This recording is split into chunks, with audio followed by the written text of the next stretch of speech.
કોને કોને જીરો ચોકડી રમતા આવડે છે? બાપરે, બહુ બધાને આવે છે. ચાલો આપણે લઈએ પેલા પાર્થભાઈને ને પછી લઈએ અહીંયાથી લઈએ ધાર્મીબેન. આવો તો બે ભાઈ બેન રમે છે. હો ભાઈ, ચાલો કરો ચાલુ.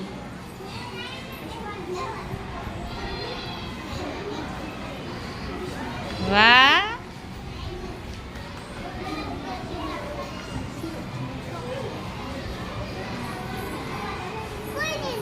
વાહ, સરસ. કોઈને ન જીત્યો હો ભાઈ.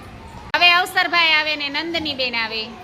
ચાલુ, હરાવી દેજો એકબીજાને. કરો ચાલુ.